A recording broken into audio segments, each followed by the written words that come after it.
Well, good evening, everyone, and welcome to the fourth meeting of the White Allies Network. My name's Adrian Locke, and I'm delighted that I'm joined this evening by Irene, one of our Council of Reference members who's helped to put together this evening's session. In terms of our agenda for this evening, it's looking a little bit like this. First of all, I will be giving us all a reminder of our purpose and our journey so far, particularly helpful for those that are joining us for the first time, and a very warm welcome to you.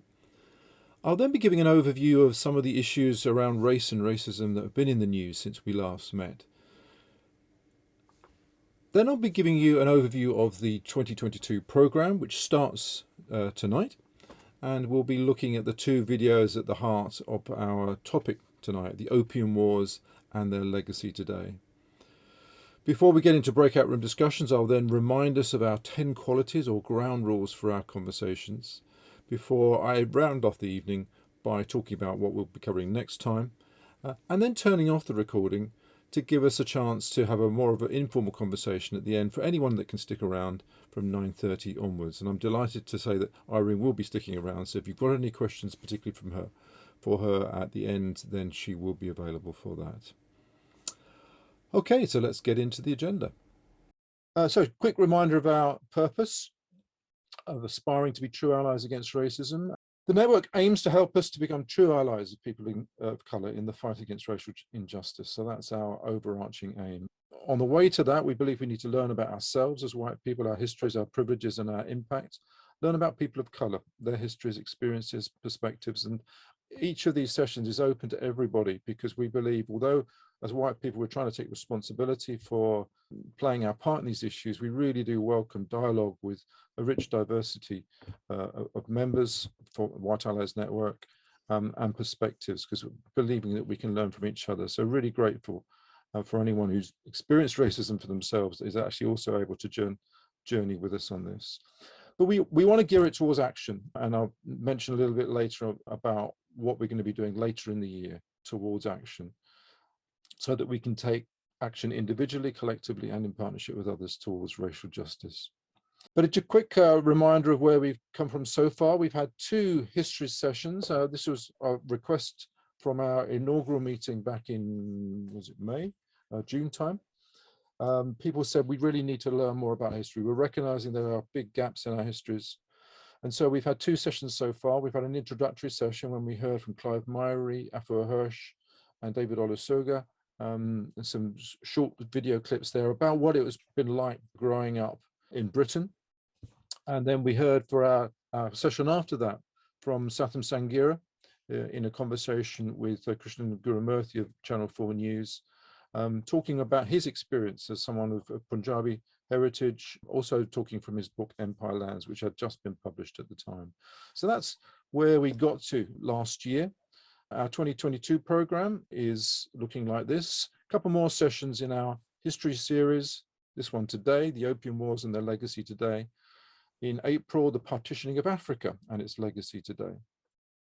And then we're going to look on Windrush Day at what next in the fight for justice in the Windrush scandal, which seems to just continue to, I don't know, just shock me how slow we are to really find justice for the Windrush victims. And then towards the end of the year in October, during Black History Month, we are going to be very much focusing on our practical action orientation. And I know Claire was hoping to be with us tonight, but she's just gone down with COVID, unfortunately. So we do wish her very well. But Dan, I think, is still due to join us. I don't think Dan's with us quite yet, is he? And then I did talk previously about potentially setting up a teachers network. That's still on the offing. I just haven't been able to get around to that just yet, but we know there's a number of teachers in the network, or educators more broadly, and we will be offering to just initiate a network that can then be self-sustaining of teachers within this network. The other thing I forgot to mention was actually Irene's birthday yesterday. So happy birthday, Irene.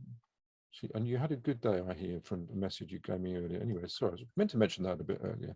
So happy birthday to you. So that's our 2022 program. Just embarrassed her there. Race and racism in the news. These are a few things that I've picked up in the recent months since we last met. First of all, let's just celebrate this fantastic man, one of my heroes, such an example.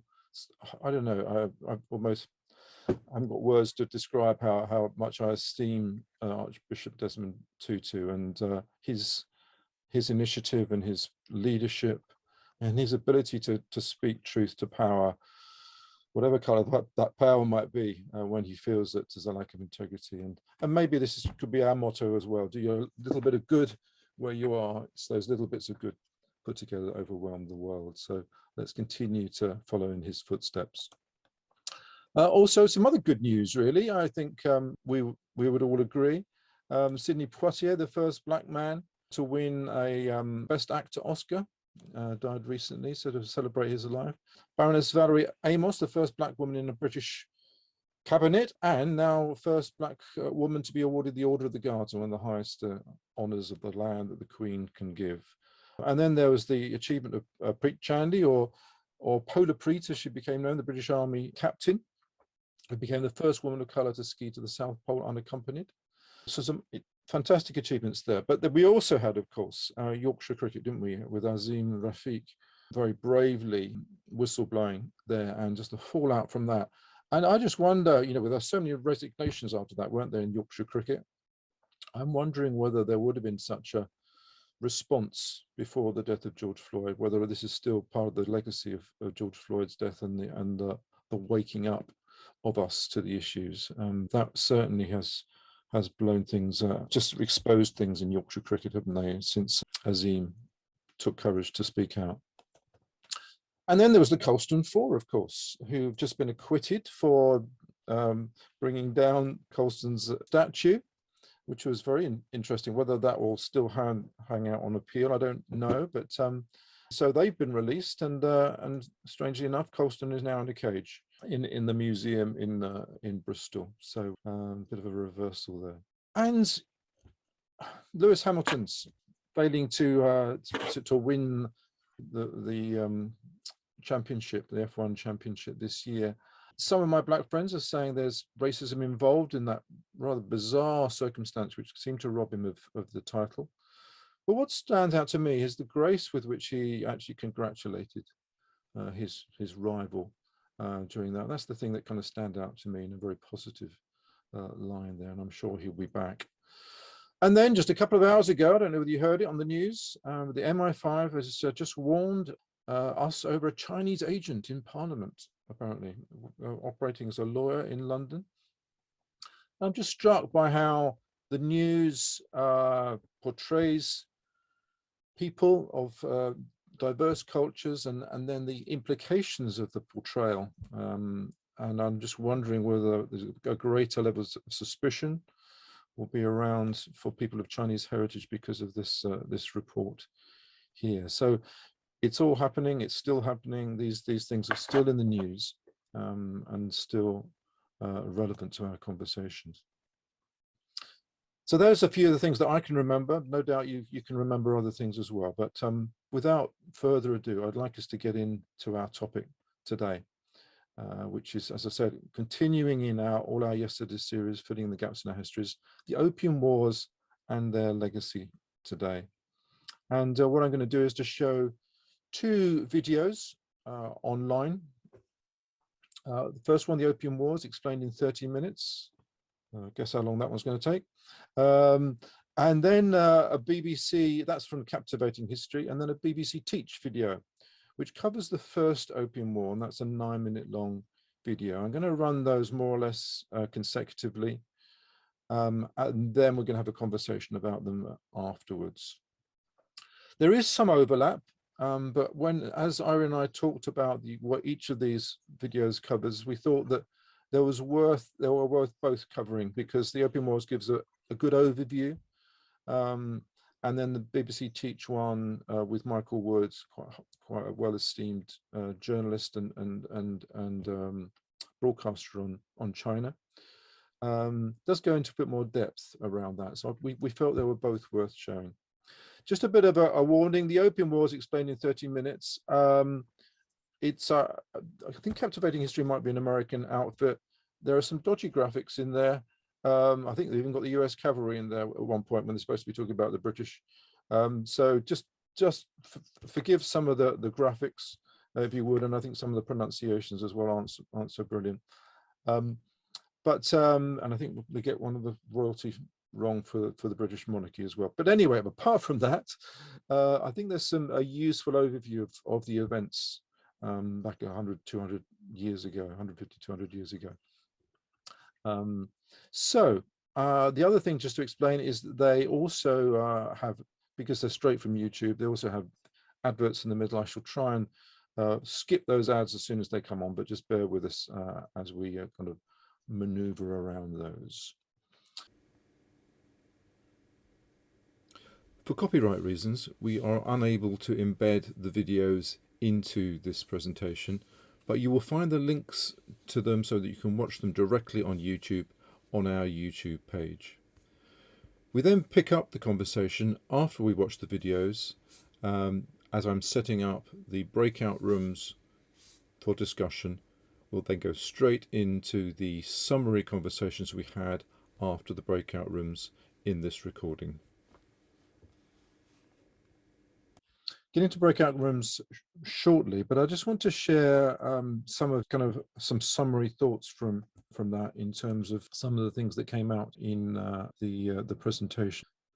Few facts that I've gleaned really, but also just a note really that let's remember that China was one of the world's oldest civilizations. The human remains go back to 1.36 million years ago. That's Homo erectus, that was the predecessor of Homo sapiens. And historical records go back to 1250 BC. China was self-sufficient before the Opium Wars. That kind of came out quite clearly in one of those videos. Didn't really need foreign trade particularly. And at the end of the 18th century, China was at its most extensive under the Qing dynasty, but was completely destabilized by the Opium Wars and this Taiping rebellion that was mentioned. 20 million people died in that kind of civil unrest and civil war there, which was in a sense the precursor was the Opium War before that.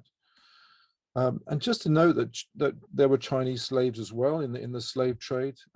We don't necessarily always acknowledge that, and they were important in building the railroads in the US. As the African slave trade declined with abolition, a number of slave traders just turned to China and tricked people to come to America and to the Caribbean to replace the African slaves. And there was also some horrible stories of women as sex slaves there, and you can see that picture there of someone in a slave market.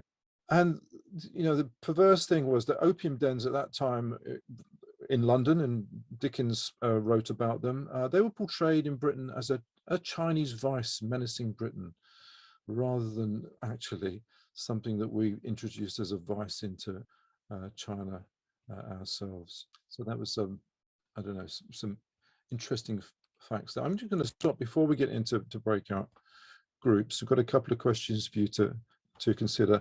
Irene, I'm just going to invite you. Is there anything else you'd kind of like to add in terms of your reflections of what we've seen before we go into breakout groups? Just had a possible question, but it was just really where to insert it. It might be now, actually. Why not go for it now? Yeah. Yeah, just when you get together in groups, the other thing I wanted to flag is the visual historical images that you see. So you've got kind of like, these kind of crazy looking Chinamen or something, and the whole pigtails thing and little, triangle hat and caricatures. Everything is very patronizing. There aren't kind of respectful images of native Chinese people. So is that something that you noticed? Is that something that you didn't notice? Is that something you're just used to? Does it even register on your radar? So I just want to throw that as an extra to think about, just historical visual images. We take a lot for granted, as we do with other communities, but particularly with the Chinese community, images tend to have continued to remain very patronizing and disrespectful. So is that something that you're aware of? Okay, so something to add to the conversation we're going to have. Great, all right, thank you, that's really helpful. Right, well, listen, I'm going to set things up for those conversations, and then James is going to put us into some breakout groups. Reminder of the ground rules, in a sense, that we agreed. 10 qualities of our spaces. We commit to being respectful and non-judgmental. We're recognizing we're all different stages of learning, and just to recognize that and be sensitive to that. I say commit to be ignorant. Well, commit to, in a sense, own our own ignorance and letting others own theirs as well. We're all on a journey of learning. And that's really just important to acknowledge that, and not to be afraid of owning our own ignorance of some of these issues. Being careful and considerate, thinking before we speak. Being personal, able to speak our own truths. Being able to be emotional too. Don't rationalize away other people's feelings or experiences. One of the biggest things I've learned in my journey to be a better ally is really to kind of learn to really value and validate the experiences of others. So let's allow that to be expressed. Sensitive to each other's needs, building relationships, allowing for different levels of sharing. Some people might be less able to share than others, and just being allowed to do that. Also, for those of us who are white, not wallowing in white guilt. Guilt could be a useful prompt to action, but this isn't a place just to wallow in that, so how bad we all are, but really just to make us think about what we can do to make the world a better place.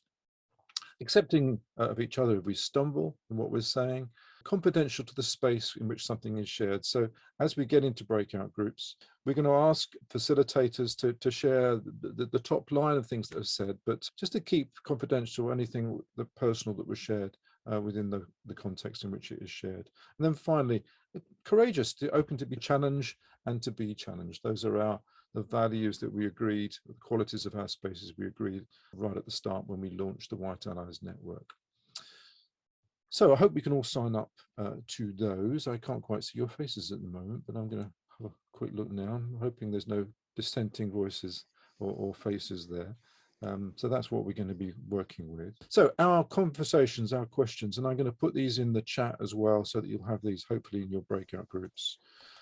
First of all, what was new for you today?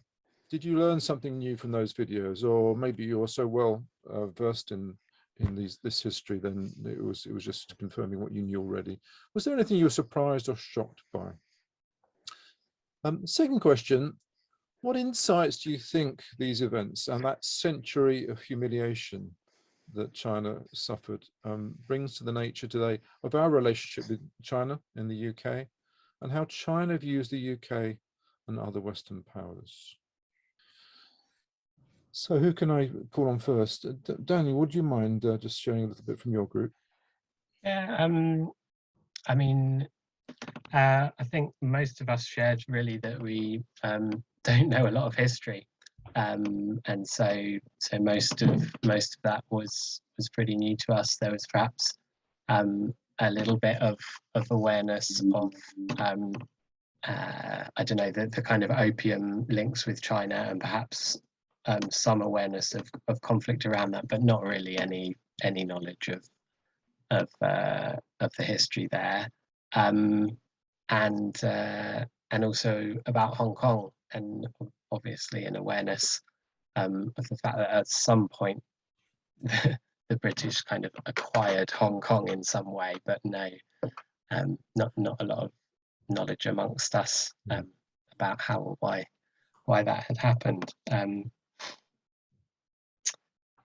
Yeah, and I don't know. Well, I think we just commented generally on the. I think the portrayal of China in recent times as a kind of imperialistic type power trying to exert authority. You know, the sort of worries about technology and Huawei and nuclear power and various things, but sort of, yeah, just kind of recognizing the people who live in glass houses shouldn't throw stones, looking back at history. Yeah, thanks, Dan. Yeah, we had similar kind of feelings from our group, how little we knew of the situation before, and one of our number did a bit of research beforehand in terms of how bad opium addiction got, and I think I'm right in reporting this, that of a population of about 300 million at the time, about 90 million became addicted to opium, I think was the figure that we came up with, which is absolutely horrendous. You think about, you're talking about almost a third of the population. Now, opium was there before, but wasn't a big social problem until we pushed it for our trade deficit. So yeah, that was quite shocking. And just phrases that we've heard as children, like yellow peril, etc. We actually discovered that that was originally from aimed at the Japanese, apparently. But these kind of stereotypical images that we saw, that Irene kind of alluded to in terms of the caricatures and cartoons that were shown in one of those that were appearing in the press at the time.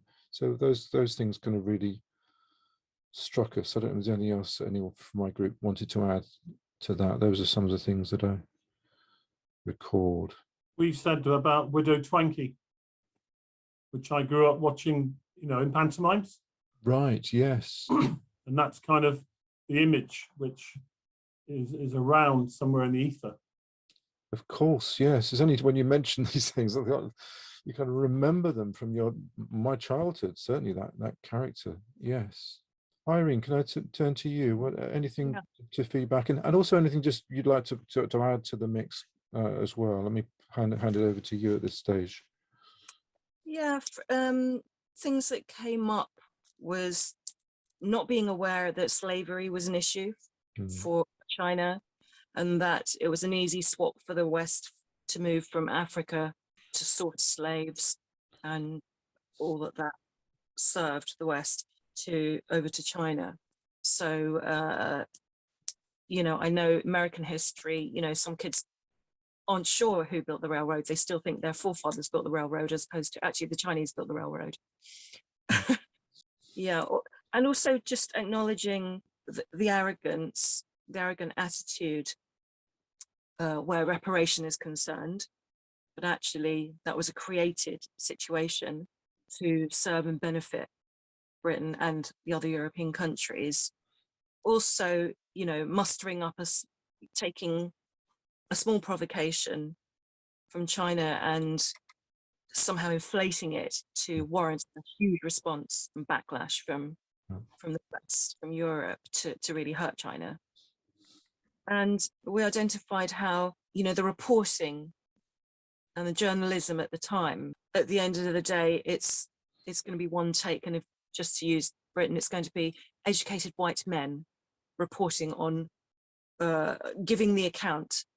So it's going to be extremely narrow and distorted. And because that's what is kept in the annals of history and in the British Museum or wherever it is, we take that as read and we take that as fact, whereas actually, of course, it's just one view. And so, it's considering actually what voices have shaped, the historical account. Yes.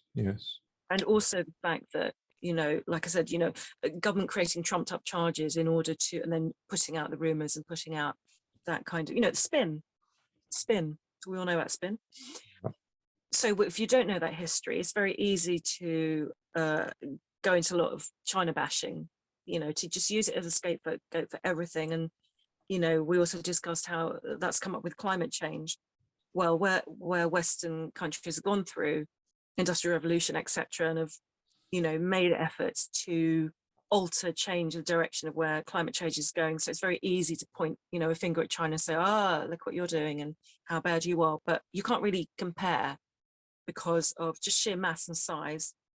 It is populated by 1/7 of the planet. So a mere 1 billion people roughly. So just by sheer mass, the stats are going to be inflated anyway compared to other Western countries, and comparisons were made to America, Australia, but also the good example of India as well. Something else on that point, I've heard is that China actually has invested far more in renewable energies than any other country in the world as well.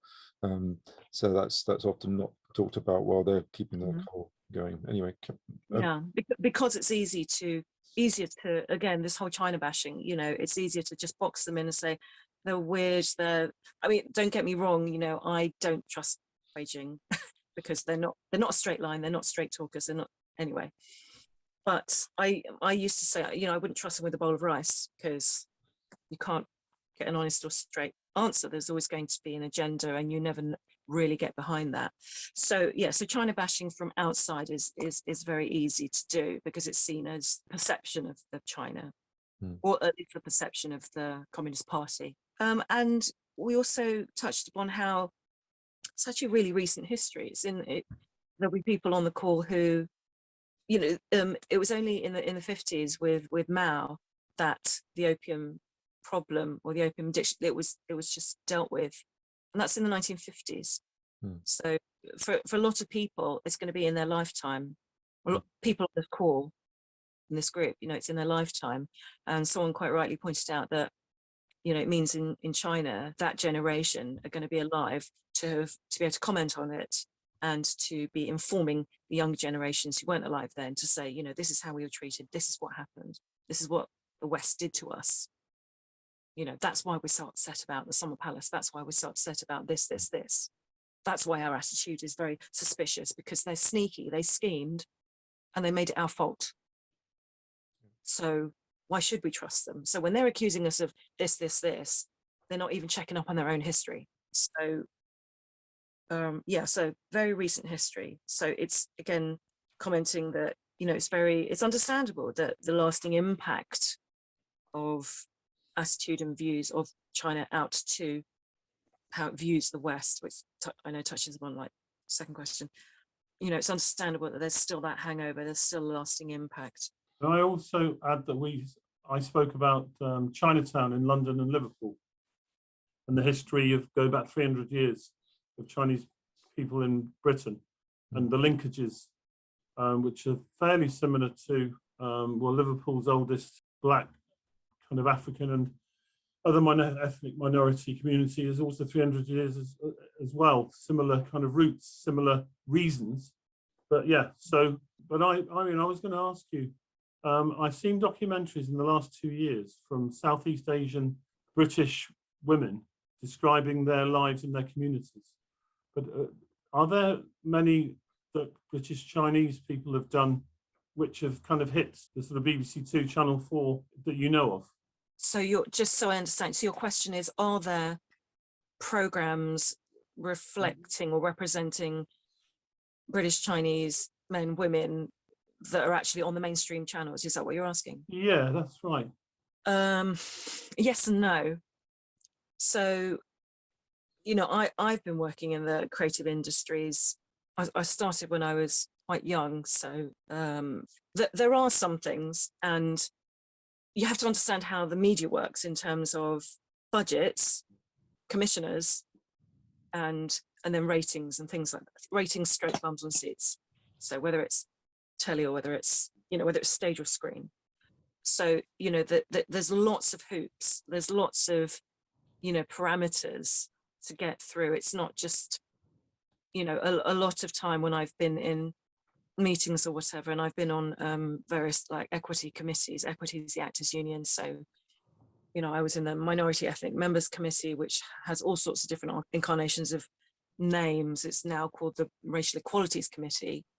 I haven't been serving on it for a number of years, but I was for a long time. You know, the issue of representation, it for me, I believe it starts with a mindset. You've got to acknowledge that those people even exist in your nation, and that in Britain that it is multicultural, diverse, or whatever the current buzzword is. You know, if the gatekeepers at the top, there's always a political economic, you know, driver. And the way I see it is, whatever the current theme is, so you have Department of Culture, Media, Sport. Okay, well, sport isn't media, and, you know, I wouldn't want to go up to Steve Redgrave or Matt Whitlock and say, hi, I'm performing on stage and you're doing the Olympics. There's mutual respect, but we shouldn't be lumped in the same. Sport is sport, and, you know, arts is something else. Anyway, so, but if you've got a government who doesn't have the same respect or regard for the creative industries as, yes, in America or other places, for example, the purse that gets handed down from central government is going to be small. When that purse gets divvied up between culture, media, sport, and then within media, all the television companies, and then all the Arts Council funded whatever, and then all the not funded So by the time one little regional place gets 500 quid or something to last for 5 years, something ridiculous, and it's supposed to somehow raise grassroots art quality excellence, it's not the artists that aren't on board and there and prepared to be at the coalface. Our hands are tied. The next level of hands are tied. Directors and producers are tied. Theatre makers, whatever, or TV commissioners, their hands are tied, because there isn't even consideration that starts from the top. Now, Irene, we're yeah, very close to our past. okay, sorry. Encourage people to stay beyond our past if you can. And Irene will be around to continue the conversation. But I just want to draw things to an official close, if that's all right, before we then just open it out and we stop recording, just with a couple of slides just to finish off the official side of things. So let me just do that briefly. Just in summary, really, there's an article that both Irene and I have read, which is actually quite good on this as well, from the Economist back in 2017. In summary, the conflicts of humiliation exposing the hollowness of China's claim to be the world's most powerful empire. They set it on a quest which continues to this day to rediscover its strength. Every Chinese schoolchild knows that the modern driver for wealth and power is at its root a means of avenging the Opium Wars and what followed. How the conflict is remembered still matters very much. Wow. That's in this article, which I think you can still find online in The Economist in 2017. That's one person's view, but it kind of seems to resonate with a number of the things that I've been reading as well. So it's just in as a degree of summary. Just briefly reminding you of our resource hub.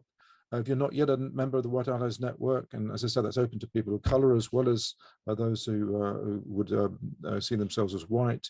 There's lots of resources. These resources are on there already. There's over 200 videos and articles. Once you become a member and you sign up on the website, then those are all freely available to you. Just to say, next date for your diaries, we continue our history series looking at the partitioning of Africa and its legacy today. That's on the 14th of April, so it's a date for your diaries. So do sign up as a member if you haven't already to be kept in touch with events. Also, just something that's just, I know Laura and I are going to on Monday, which has just come across our feed. I think it's organized by Churches Together, an event, a webinar called Reparations and Economics, What Do I Get? Reparations is something we want to tackle at some stage in our own conversations, but that is available free of charge. I will post the link into chat as well, so that you can have that available to you. I'm going to stop sharing and I'm going to placing that also in chat. Fred has found the translation of that letter from Lynn, which to Queen Victoria. There's the link going in now, and so you can pick up that link as well from the chat there as well. Thank you for that, Fred.